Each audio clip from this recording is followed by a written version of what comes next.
ones that joust won the business competition, got sent to Utah from UCF. Yeah, we had a little bit of success last year. A little bit.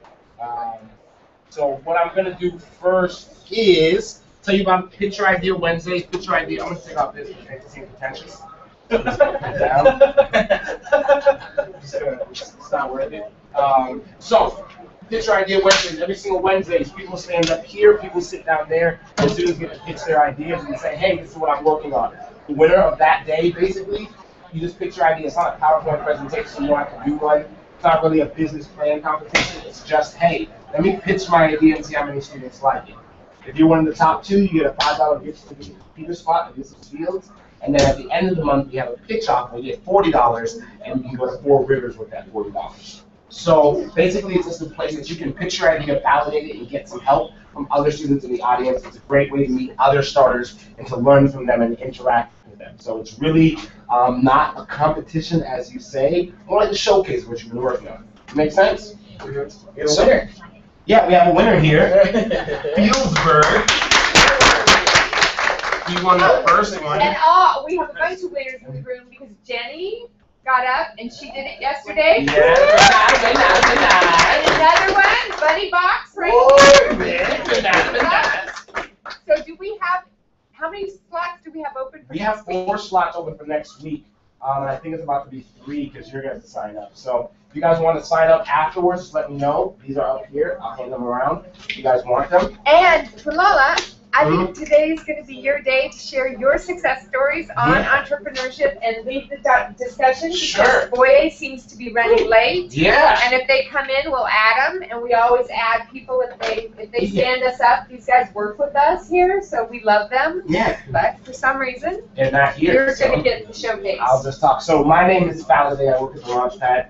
I'm a fellow here, do the marketing, graphic design. I was the first hire here, also Pam's first student coaching experience here, so that was pretty cool. I graduated in May. My last year, I'm not a business major. I'm an ad PR major, so I talk a lot and I make cool graphics. That's what I do. My last year here, I spent every single day working in the Launchpad, getting coached, and at every single event like you guys. And I just basically got like saturated in startup wisdom stuff. So I basically decided to hijack the business college and just take over their competitions. I did not think it was crazy. I won both competitions, 3,000, and then I won 65,000. I wouldn't say that I'm super smart or super amazing. I'm super blessed. I'll say You are super amazing. Yeah, I'll say I'm super blessed. It was a fun experience. I brought in 68K for a business idea, not a business. I can't tell you about running a multi-million-dollar organization, and I honestly can't tell you about raising millions and billions of dollars. What I can tell you is my experience of figuring out my idea and then launching an idea. So nailing a solution and launching is like 2 of 3 parts, well 2 of 4 parts, like 50% of the work. You figure out your idea, you launch, and then you run a business, and then you scale. I can't tell you anything about running a business or scaling. I can talk to you about figuring out your idea and launching and getting some cash for it. So once again, I'm great 68K. I'm not super special. I'm not super amazing. I'm just super blessed. So I won't really take credit for it. I got a lot of help from everybody in here. Ron, Pam, everybody. So I did not know I was going to speak today. So what I will, so I don't have an agenda. I don't have a PowerPoint. What do you guys want to hear? Do you have questions? Do you want me to tell you a story? Bad parts about it? Yeah. What was your idea? Like, what is it you raise money for? Okay, so I will preface by saying I had like 25 ideas throughout the process. My main idea, it was a for-profit apparel brand that sold T-shirts weekly that gave back nonprofit donations to charities. I don't remember the spiel anymore because I left the company, so I don't remember it. Is it still running? It's not still running, and I'll tell you why if you guys care to know. But yeah, it was I don't remember my spiel. We sold limited edition apparel that raised awareness, support, and capital for nonprofits and charities across the world. Every single week we had a limited edition campaign, and 25% of our proceeds will go directly to the nonprofit and charity of that week. That was the spiel. Nice. So, yeah. You memorized. Yeah, I memorized it. I had it memorized. So that was the company. It was a t-shirt company. Yeah. So yeah. So I can tell you. So here, do you guys want my tips of figuring out your idea, scale, and all that good stuff? Yeah, pour it on us. All right. How do you win a job? I didn't win a job. How do you win the job? I'm an enigma. I did not win the jobs because I'm super smart. I was super blessed. And so I wouldn't say how I did it was not the orthodox way. So like, yeah, I'm a very weird case. I'm super famous. It's not because I'm super smart. I can tell you what I did, but I went to church a lot. That's what I'm trying to say. Like, it was like I got intervened. Like I can't be like, oh, I'm so smart. Like nah, like Jesus stepped out of the cloud. Can't take the credit for it at all. So first things first. Who likes to cook in here? Right? Have you ever had something at a restaurant and you're like, this is so amazing. If I could just go home and make these cheddar biscuits, I would have the best day ever, right? So what happens is we go out into life and we have all these ideas for a business. We're basically tasting an idea. And so what we do is like, oh my gosh, I have this idea, this experience, this cool fashion line, this experience, this cool backpack, this experience, this cool web app, and now I want to make something just like it. And so what we do is we leave the table, leave that moment, and we go try to create it. And when you're in a restaurant, if you did that with like, let's say you got some like nice cheddar, cheese, biscuit stuff, and you eat it, like I'm just gonna go make it. And you just left the table and went home and started pouring things into a bowl, that would seem kind of like not smart. You probably ask somebody for a recipe. You should probably ask what ingredients. You probably even shouldn't talk to other patrons about it. You should probably go to the chef and say, how'd you make these cheddar biscuits? Well, that's what you should probably do in business. So you have this moment of inspiration with an idea. And instead of just going and asking the person what they did, we go and try to create it. So the business process is usually I have an idea and I'm trying to figure it out. There's a principle that's nothing new under the sun, so that means your idea isn't new. Somebody's done something similar or very close to what you've done before. Probably the exact same thing someone else. Go find them, find their recipe and replicate it. And then when you know their recipe, you make it unique. So Macs and PCs all use electricity. Right? That's true, yeah. So there's no, as the founders were like, no, this is a unique brand. I'm not going to do anything they're doing. I'm just going to be unique and make this business. And it's like, what are you talking about? Both PCs use electricity. Don't try to make some new gamma radiation on your computer. You can probably just put a cool different color on it and make it awesome. So what I'm saying is when you have an idea, first find out who is the master chef in that industry. Who has done it before? Where did you get that moment of inspiration? Call them up and ask for advice. Ask them, how did you start? If somebody has 3 years worth of experience, they can give you 3 years worth of experience in an hour to teach you what you should do, what you shouldn't do, and that will show you how to scale quickly. That's what I did, and that's how I got 68,000. I spent 6 months trying to figure out this idea, right? I went from everything from, I'm going to do this, I'm going to do that, I'm going to move. So I'm going to do an international fundraiser. I'm going to copy Kickstarter and make this website. It was just a lot of stuff. I'm going to sell this and that. And I went through multiple ideas, multiple iterations. At the end of my 6 months of validation in the market, I had nothing. I was confused. I lost money. I got sick, threw up, almost crashed my car because I was getting sick during launch. I have pictures of it. I was getting sick. I was sweating during the launch week, and I was like, ugh. And I went to church, slept, and I woke up. Happy with me in church. So after all of that, I was really confused. But you know, that whole like there's nothing new under the sun, and that whole like you should follow the path of mentors who've done it before.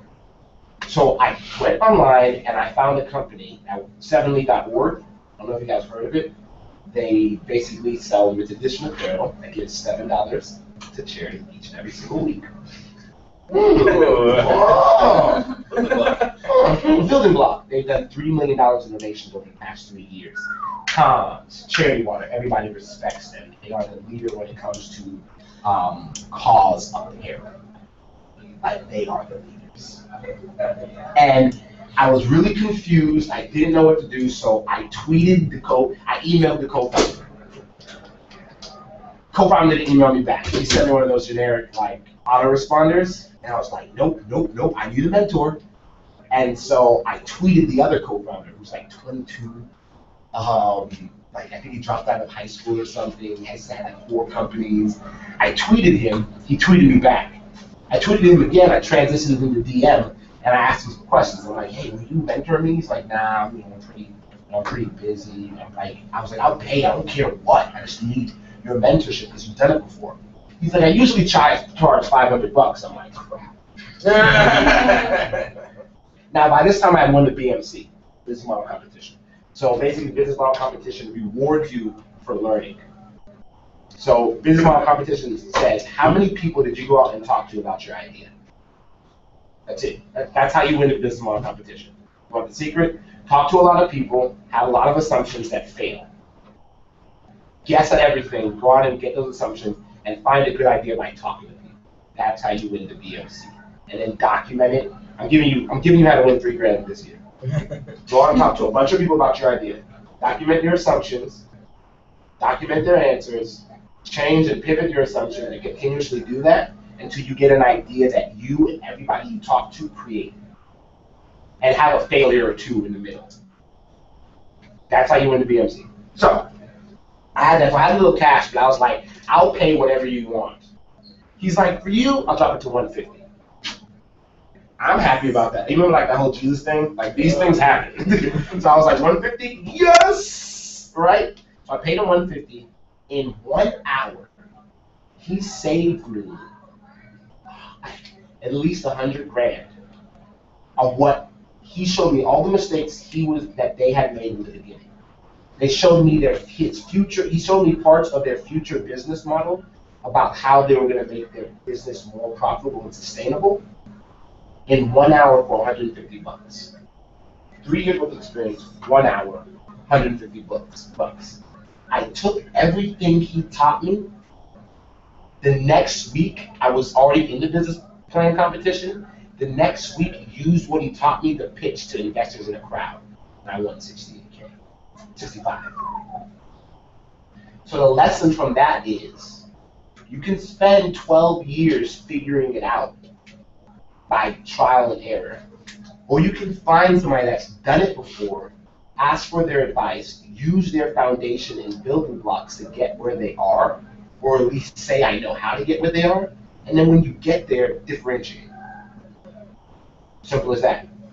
So that's how I got 68K. That's how I built my business plan. That's how I built my business model. I learned from somebody else.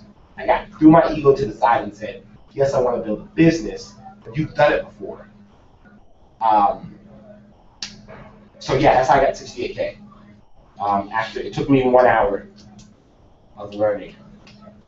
I mean, I did like 6 and 7 months of all that good stuff, making connections and researching. But you really want to find somebody who can teach you, because there's a principle that more is caught than is taught. So if you're following somebody, you can catch what they're throwing back. If you're sitting in a class and you're kind of not paying attention, have you heard teachers' pet why they always get A's? More is caught than is taught. They don't need to study, they're following closely. Be the teacher's pet to a mentor, and you'll learn everything they did. Like all this, I was Pam's mentee for 6 months here, learning marketing. So that's how you get someplace with your business idea faster than anybody else. You latch onto a mentor and you follow them crazy. So yeah, that's what happened. Any other questions? Yeah. You said you ever asked the master chef. You got a question. For example, if the master chef, the de facto master chef in say the Orlando area is near you, control maybe 80-90% of the market, would you go to him if your idea is almost in direct competition with him, or would you go branch out to say New York or Watch this. California? There's a principle called productivity produces partners. Productivity produces partners. Have they ever come to you like, hey man, I want you to partner just on this idea. Please partner with me. And you're like, all right, cool. What have you done? They're like, nothing. I just thought about it all day. You're like, I'm not gonna stop going out. So like nobody wants to work on that idea. Then there's been friends that approach you like, I have this website up, I have this, I have this logo, I have this brand, and you're like, why not? They're going somewhere, so I want to get on board, right? So the reason why I was able to talk to a guy from Seventhly was because I had things to show him. Like, in all honesty, yeah, that's straight up favor, I'm not gonna lie. Like, I keep on saying Jesus did, but when you win 68K like I did, you can't really take credit for it. Like, not a business major. I didn't create any of my presentations till the night before. And I was going against people that had already sold companies and launched. And I was going up against people that had years of experience. Yeah, like, how do you explain that? So that's why I say it. So I don't know anybody's religious affiliations, but I can't take credit for it. It wouldn't make sense if I did. Because you would ask me to do it again, I'd be like, so that's the stat. But productivity produces partners. The reason I could approach him, Jesus factor there, was because I had followed a principle. We did a principle of the diligent. This principle called the diligent will stand before a great man. If you're diligent, you're able to get access to rooms that you can't get access to. Diligence. There's a class called Launch Your Startup in 1 semester. I went to that every single week and did every single thing Pam did, starting this Monday. Every single thing. She told us in the very beginning, if you do everything we do for these 10 weeks, you will launch your business. I think only 2 or 3 of us did that, and 2 or 3 of us launched. So I did that for 10 weeks straight. And so when I approached them, I didn't have a successful business.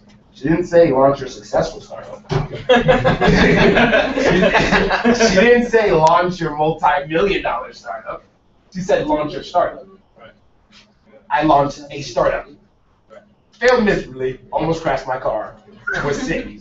But I had a website up, I had already done sales, and I had problems that I needed to address because my business model was like 75% of the way done.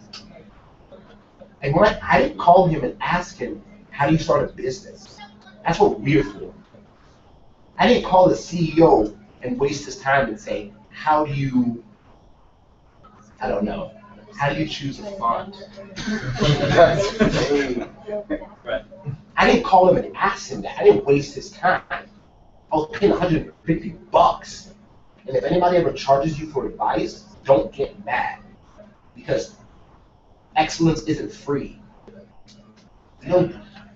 That's so true. You don't get to go to school for you pay them loans. Somebody's paying for you to be here. So like the fact that you guys somebody's paying us to be here. Everything. So when people say like there's a guy called Michael Airtime, he did the exact same thing with the email marketer. Somebody charged him to be mentored.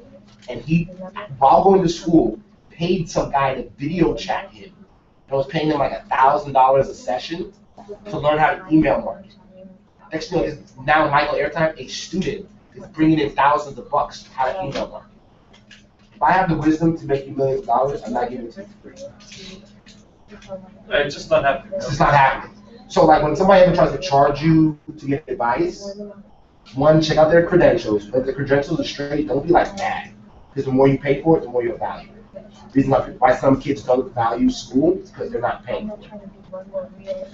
When you start paying for classes, you start attending. If you're not paying for it, like I wasn't paying for it, I got them loans. That wasn't my money. I'm sleeping in. Got them loans, basketball. The moment you start paying for things, oh snap, this is value. I'm paying attention. So that's what I did. But that's how I approached him. I approached him after like 6 months of productivity, of diligence. And he saw what I was doing, and he was like, okay, this is wrong, that's wrong, this is wrong, that's wrong, this is wrong. I just did a bunch of stuff for 6 months. Took me an hour to get successful. I did a bunch of stuff for 6 months. So you know when you can approach somebody after you've been diligent. Be diligent. Yeah, yeah. Don't waste this time because that person, you may only get one chance. You may get 2 chances. He may mentor you from the ground up. I don't know. It's something that you have to figure out how you feel about it. But I don't waste people's time when they're super successful, and I can Google the answer. I'm not asking Bill Gates how to code. I got Code Academy for that. I want to know what you know. Not who you know, what you know. What's your business model? I can go learn coding from the internet. Does that make sense? So, and with the mentors, there's mentors in multiple segments. So like, if I'm doing you may be able to find a mentor in engineering, and you're in like sci-fi fiction. Because he may be doing something very similar to what you're doing, but in another industry. Does that make sense? So you can like be mentored by somebody not in your field, and move to a completely different industry because you're learning what they know. You know, like being on time is transferable no matter what industry you're in. So if you learn the diligence of being on time, you can then transfer it to something else.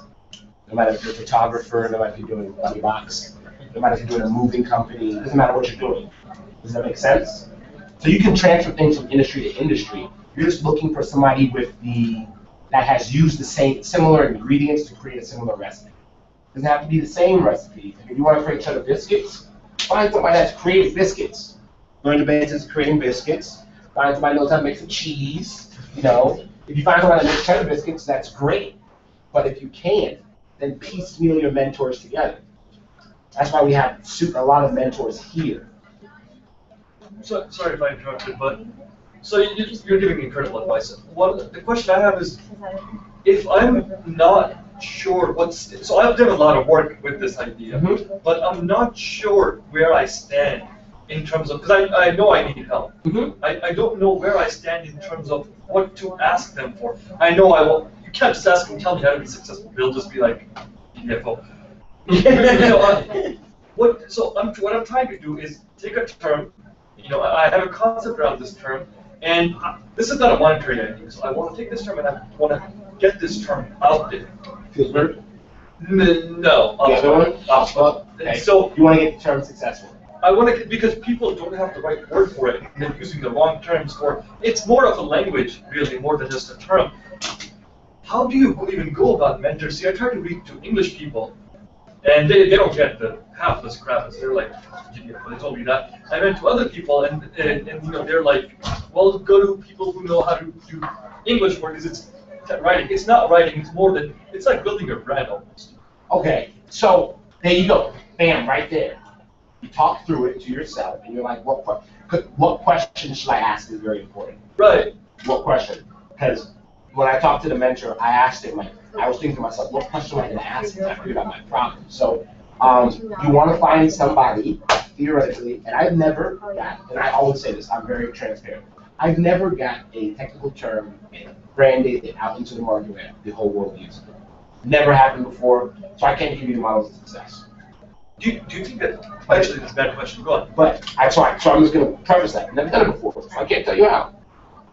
What I'm guessing is, straight up, it's going to be kind of, yeah, be humble with it. Just guess. Say you're guessing.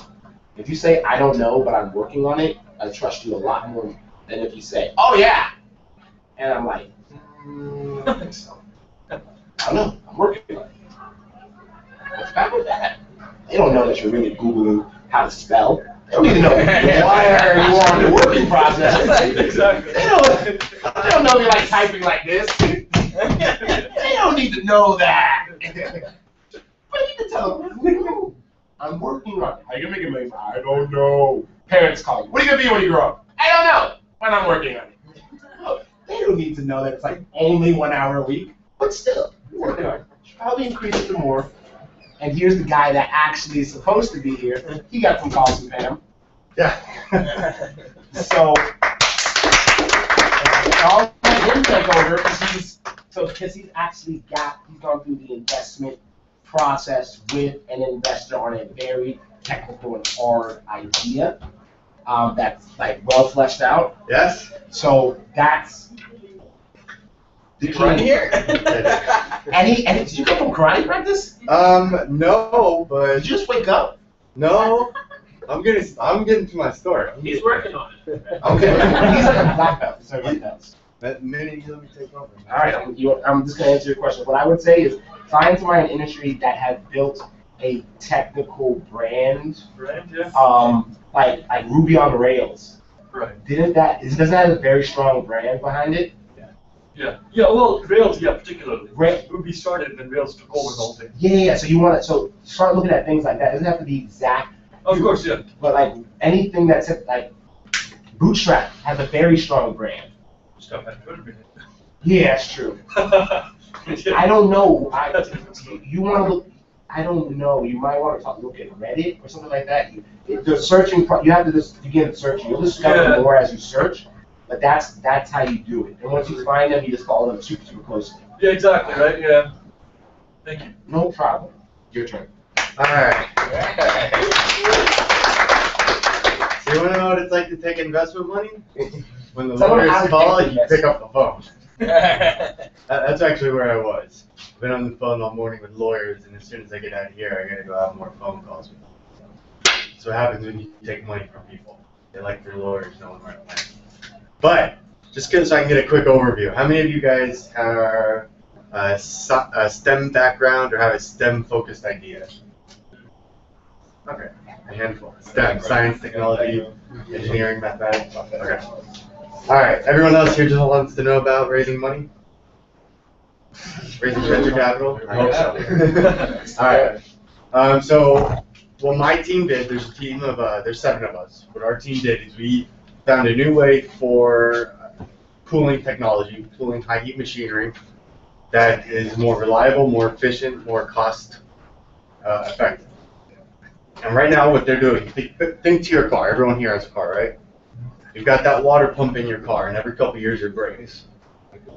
On a $2 billion satellite sitting up in space right now. Well, let's go with the Hubble Space Telescope. The Hubble Space Telescope costs $9 billion.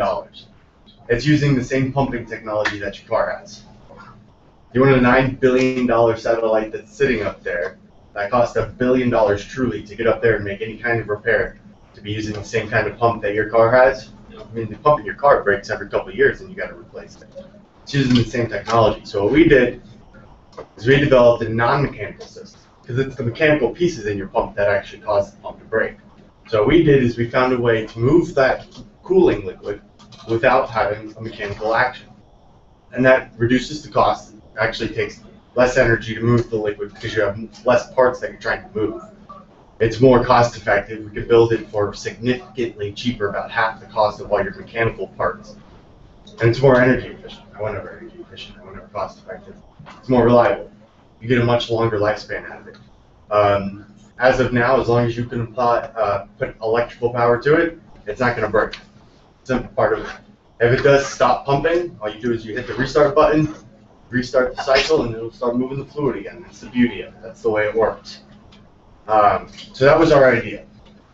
Originally, we had submitted that idea for a competition to NASA. They had this undergraduate competition, submit this project to us, and we'll help you find funding so you can do it, and it'll be a lot of fun and experience for you.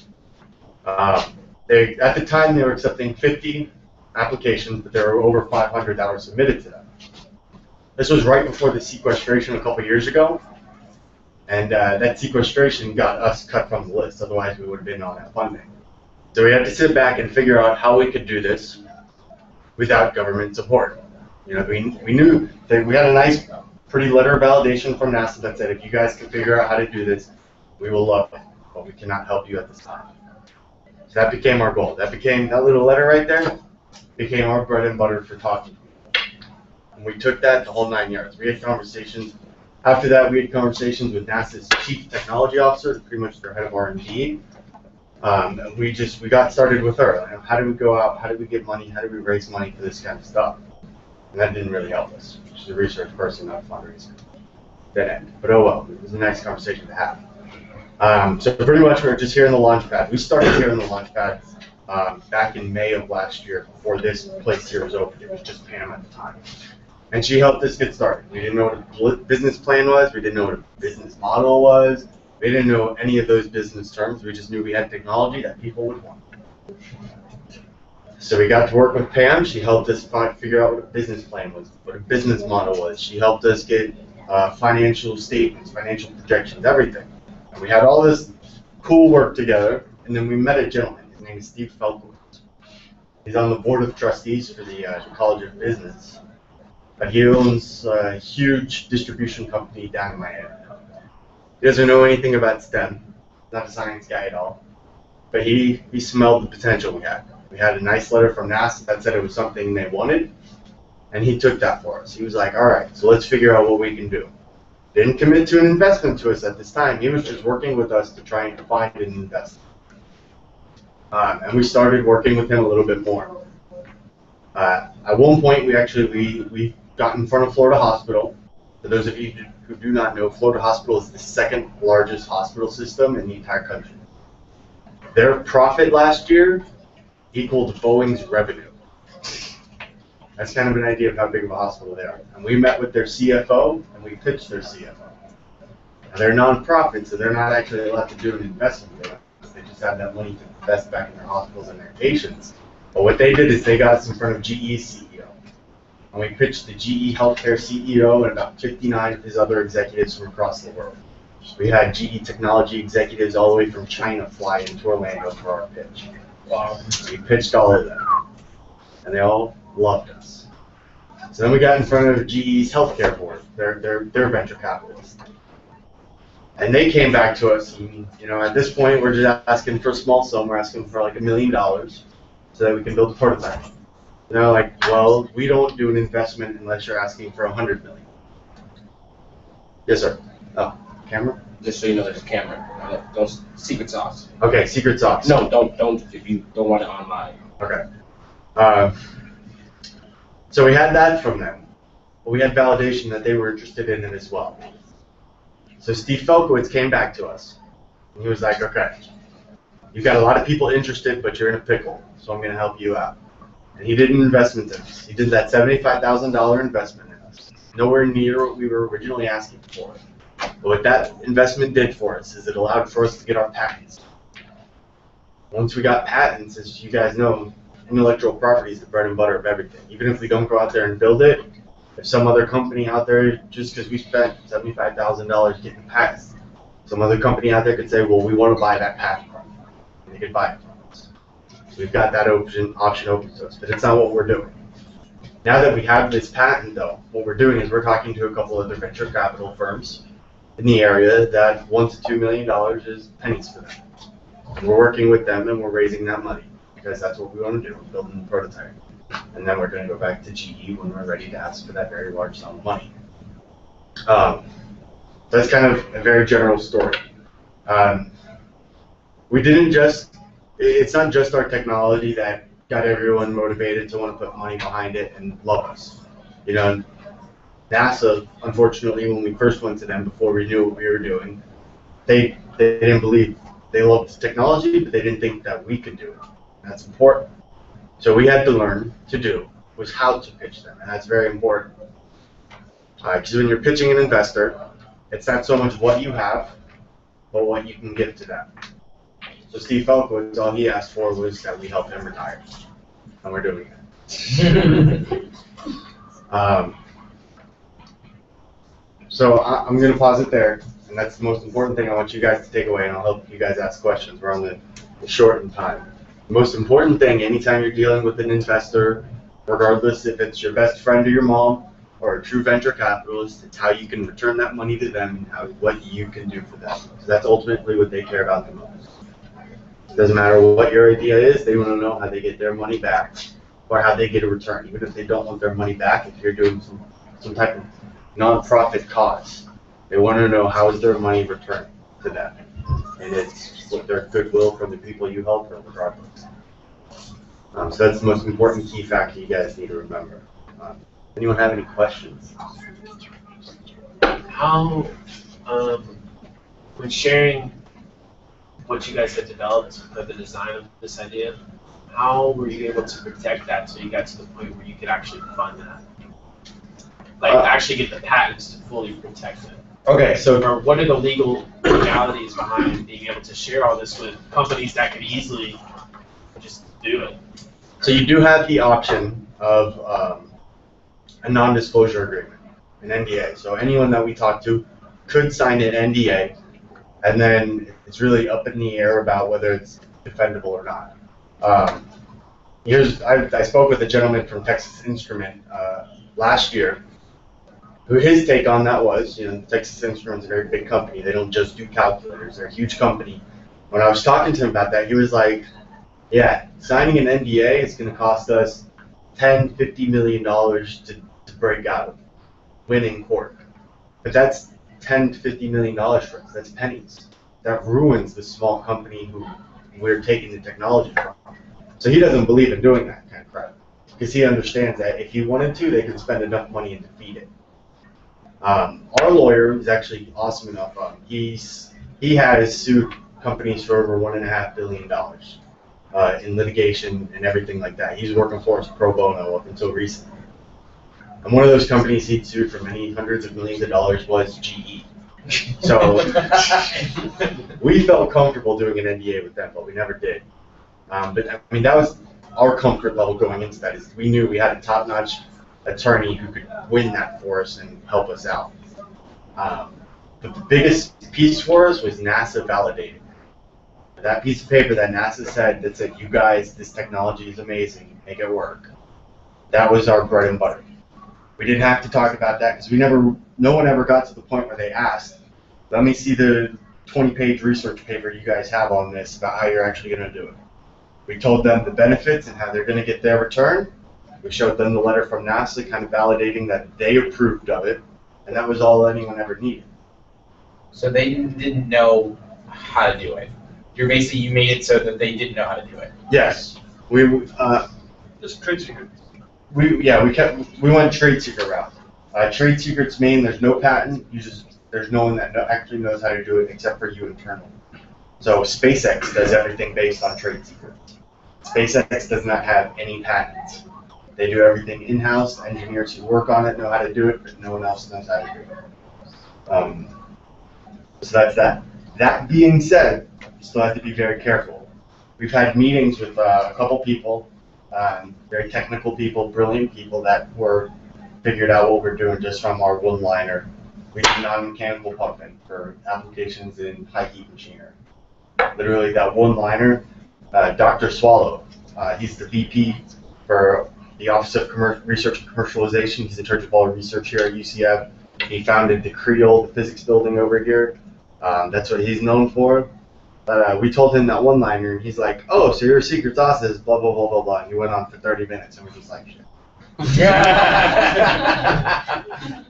There's another gentleman, his name's Dan Rini. He got his PhD here in mechanical engineering, and he owned a company over on Research Park. And we sat down for burgers with him to get some mentoring from him.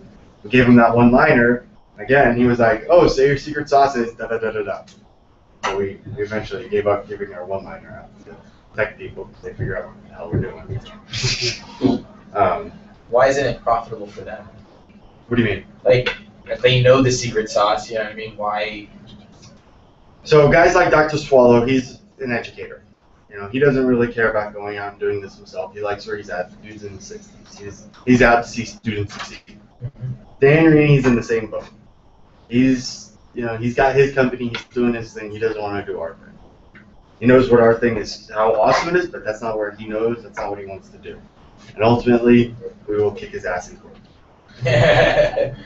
Wait, so you knew how to do it, you had the secret sauce and whatnot, but you didn't actually put it to the test because you're saying that you hadn't actually done a prototype? Yeah. How did you validate the product before you could actually have a prototype working? And this is where science-based companies can greatly differ than product-based or marketing-based companies. In that, in the science community, a problem is very open. It's widely known that there's a problem with cooling technology used in space. There's widely known cooling technology issues in the healthcare industry. All of that is widely known. In fact, last year on the International Space Station, their cooling pumps using the same technology that's in your car failed 4 times. And 4 times, NASA thought that every scientist on board was going to die. All over front page news. That's actually quite common. And each time that happened, we were on the phone with NASA's chief technology officer. We were talking with them, and we were figuring out what those problems are. In the science community, when you have a problem, all they care about is solving. So knowing that, we're able to go back, know how our product should work, and knowing how it should work, we can address the known problems. Now, it is a lot, you know, it is a great leap in faith that when we build our prototype, that it truly will work. But the risk reward is there. You know, the risk of spending $1 million to $2 million building a prototype, and in turn you get this huge company that does $25 million a year and 1% of the market, it's worth it. You know, any investor finds that risk reward problem. And did you guys like experiment with like smaller scales of the technology before you actually made prototype? We've built kind of small 3D models, but it's hard to actually build a small scale version of it because they're specialized equipment you need to build. I mean, that equipment's most of the cost itself. The prototype itself is a couple $1,000s, but it's the equipment to build it and test it that takes up the minimum. How did you source your attorney?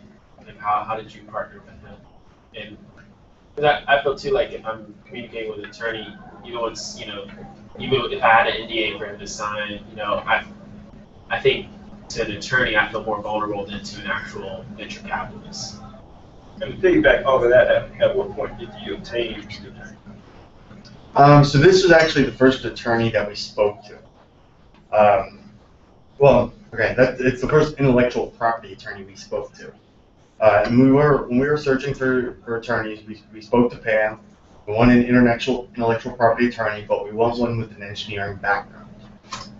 Because there are intellectual property attorneys out there, they may have an engineering degree or they've got some science classes, but it's not their forte.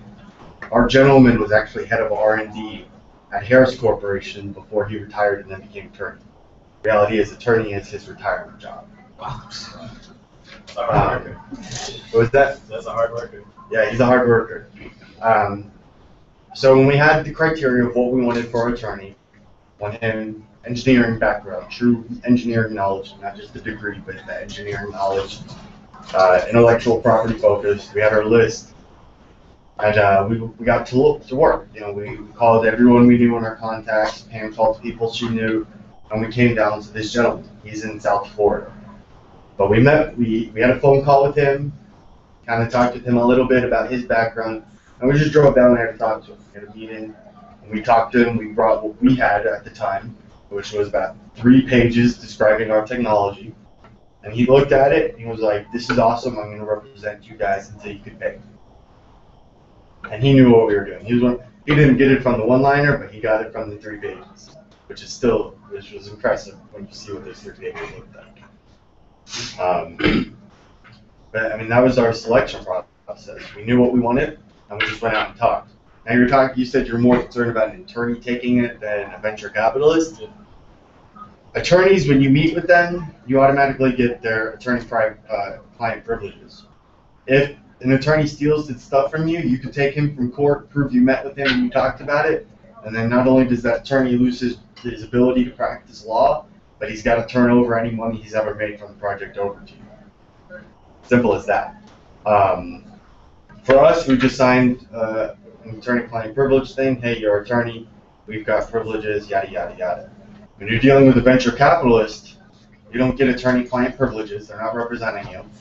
And unlike an attorney, they've got the money to go spend on something. If we just talked to GE without them knowing who our lawyer was, they probably could have just gone out there to their R&D team and been like, "Hey, this is what they're saying they can do. You can figure this out, how they're doing it." And they probably would have done it, and we would have been lost. So venture capitalists, there are sharps who are out there to get at you, whereas your attorney's not really. Would you say on average that you recommend having an attorney retained in some form or fashion before you start seeking venture capital? Easily. That being said, you can talk to build your relationship with venture capitalists and don't so much worry about the attorney. But when you start talking about details, make sure you have an attorney who's who's not necessarily present, but make sure you have an attorney who's involved. We got lucky with our venture capitalists so far in that they all are kind of scared of our attorney, and venture capitalists like GE are scared of our attorney. Venture capitalists like Steve Felkowitz respect us and know his limitations. So it is just know what's going on, know your venture capitalists, know what's going on. If you got a technology idea and you go to Sequoia Capital, do know that they probably will steal from you. I'll take off. How did you build your team? How did you guys come about? Like what different majors or what did everybody put to become the team? Okay. So it was kind of interesting. There was a summer competition that NASA held. Undergraduate competition where it was, if you built a Mars rover, what would you research? Yada, yada, yada. And everyone submits their own individual proposal. And then they take the top 100 proposals, they flew everyone out to Goddard Space Center, and they formed teams. They were teams of 10. Maybe it was maybe it was like 12, 10 or 12, something like that. They give you a new project to work on. They give you same question, but you have to develop it further, work together as a team, that kind of stuff. And it had nothing to do with our project, but everyone who's on the team now was there working in that competition. That's how we all met. Our team is composed of everyone. We've got guys up in North Dakota, we've got guys up in North Georgia, we've got guys over in Tampa. We're spread all over the place, and we all met at this one competition. As far as our degree makeups, we range in everything from aerospace engineering, mechanical engineering, biomedical engineering, psychology, and myself, math.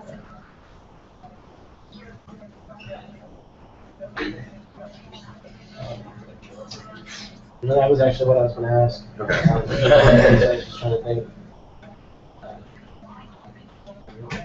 Okay.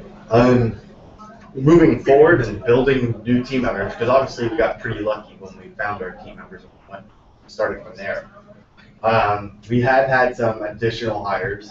Most of them have been friends of friends. It's like, oh hey, we've got a problem. We don't have any computer scientists on the team, but we need to build software. Oh hey, I've got a friend here at my university that's a computer science major. I could ask him. And we went like that. Okay, ask him. And we interviewed them. We interviewed a lot of people, and that's how we just came about. They were friends of friends who were interested in the project, and we kept it restricted. We didn't give a shit you wanted a job. We didn't give a shit you wanted experience. What we cared about is, were you passionate for what we're trying to do? If you're not passionate for what we're trying to do, we automatically passed on you, regardless of how well qualified you were. Because you'd be the first person to leave us when you get a better offer. You'd be the first person to screw us when it comes down to any loophole. We care about someone who would care about us and want to work on it. So our criteria looks for that. How much capital you guys have prior to approaching your first venture? $22. Very specific number. Yeah. A very specific number. And that was capital. Those $22 were $22 we had raised from developing an app, publishing that app. It was a free app, so the fact that we had $22 from ads, we were pretty happy. So I guess my second question is, I'm assuming that you taking capital to hire different elements of human resources, or is everything still just pro bono at this point? Everyone on the team is working correctly. When it comes down to human resources, our human resources department consists of me. If it's not, everyone on the team is engineering focused. I'm the only person on the team who's not focused on the actual engineering. I contribute when I can, but if it's not engineering, then I'm working on it. I'm working on developing venture capital network. I'm working on going out there building a network, period. I'm going out there working with the banks. I'm communicating with the lawyers. My job is everything that's not building product or building the prototype. And that includes going out there and talking with GE and NASA and what do you actually need this to do. finding out everything that we actually have to deliver upon for success. So everything's broken. I'm sorry if this is out of the scope of the question, but how do you slice the pie? Like, how do you figure out whose equity is more than somebody else's equity on your team? Everyone has their own capabilities. Everyone has their own, and that's capabilities are in time and knowledge. And everyone's got their own levels of what they can actually contribute. And that's how we focused it. The gentleman in North Dakota is the psychology major. He's absolutely brilliant, and he's contributed a lot. But when it comes down to more that he works for NASA too. He's a psychology major, but he also works for NASA. But his contributions have not been as big as mine. So in that comparison, when we're divvying up shares, he gets divvied up less than I did. Our other co-founder, we have two CEOs, chief executive and chief engineering. There's no one that has worked on the actual engineering behind it more than him. So everyone that's engineering focused is automatically going to get less than him. And that's how we truly divvied it up. How much did you contribute? And that was our equation. We also factored in how much equity do we anticipate having to sell when we talk to venture capitalists. Do we plan on issuing new stocks to do that, or just selling our own stocks to raise that capital? Those were the questions. And when we factored in everyone's contributions, what we predicted for the future, everything like that, we had that in one big pot, and then we did it. Do you have a contract for that? Mm-hmm. Did you guys start from the beginning, divide it up like that, or did you start equal partners and then decide what we're going to do with each person? It helped that when we started, we were not starting as a business. We were starting as a science project. So we were already pretty deep in by the time we even got to a business. And when we got to the business part, we still weren't focused on equity. We were focused on how do we get to where we are today.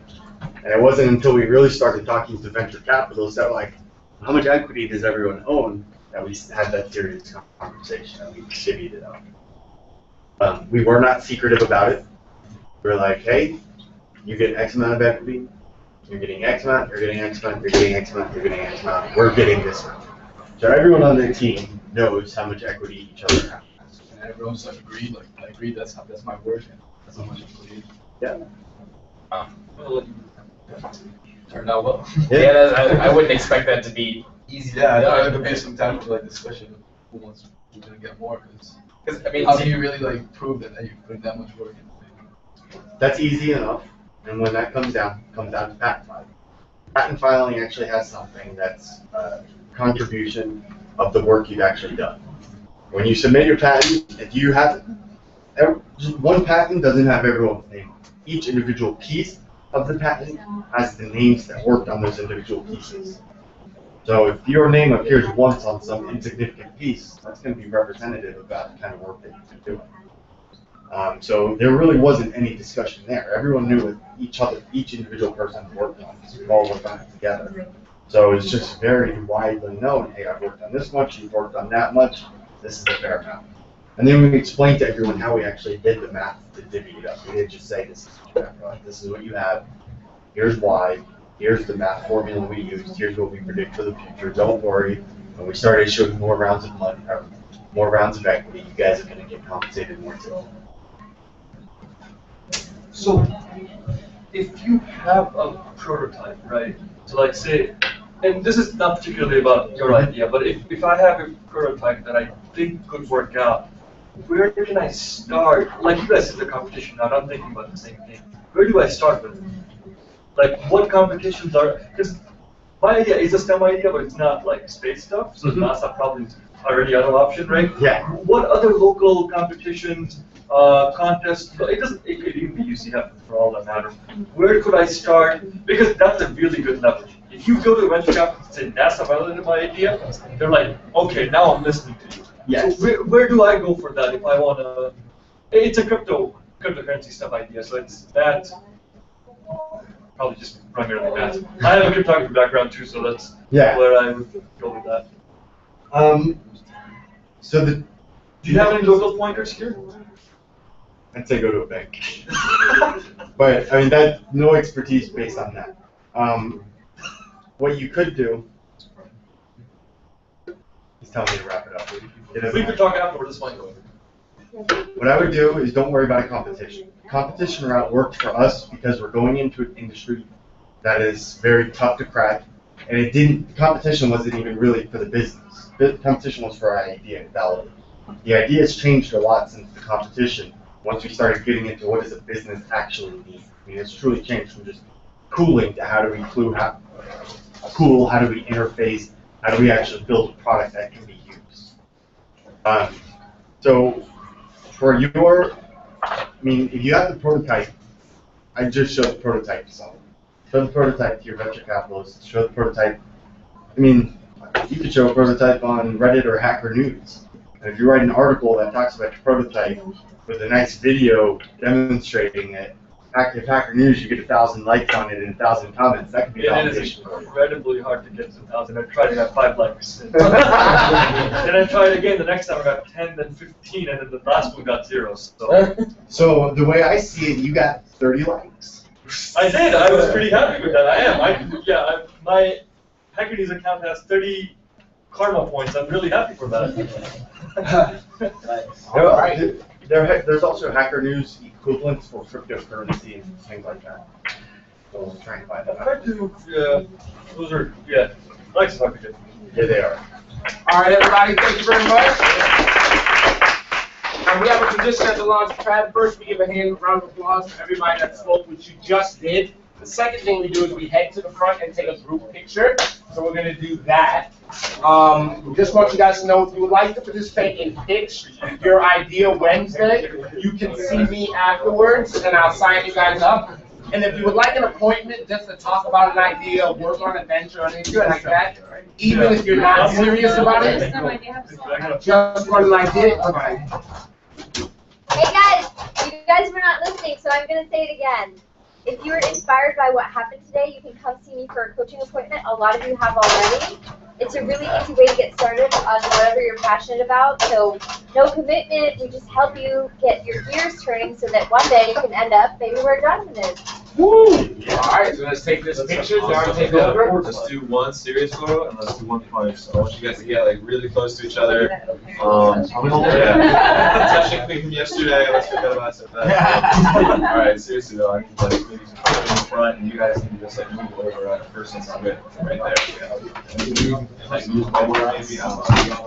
You also such a One of the other. Put them up. So how do you get successful business? Just learn something. Awesome. One. Nah. Let's take a funny photo, okay? You guys go through some sides, act a little goofy, people think that you're funny. That's happy. Awesome, I like it. 1, 2, 3. Nice, thank you. That's right there. Also, if anybody wants to be on your CS starters, that's me. Photo, interview, questions, really easy. Share your profile with other entrepreneurs. Make sure you know. I saw mine. I mean, a couple things.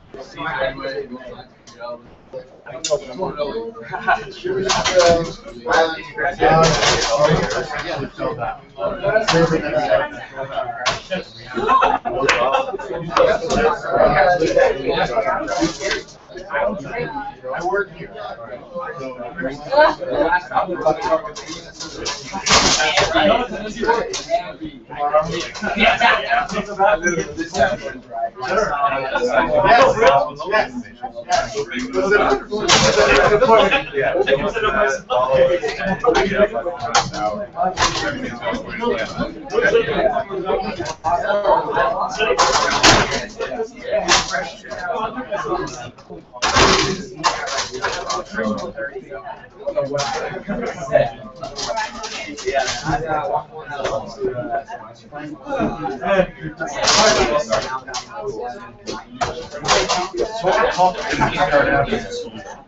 Just started out of something we thought was really we got rejected from going that we had to figure out. You come here, Alfred. Hi, how are you? We've been up since fun though. Yeah. That's really was not that long ago. Tuesday. That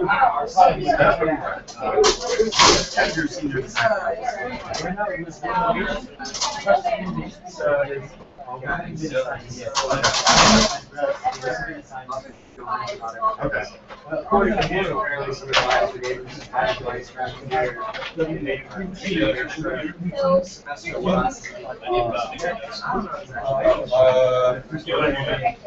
Usually give me good advice.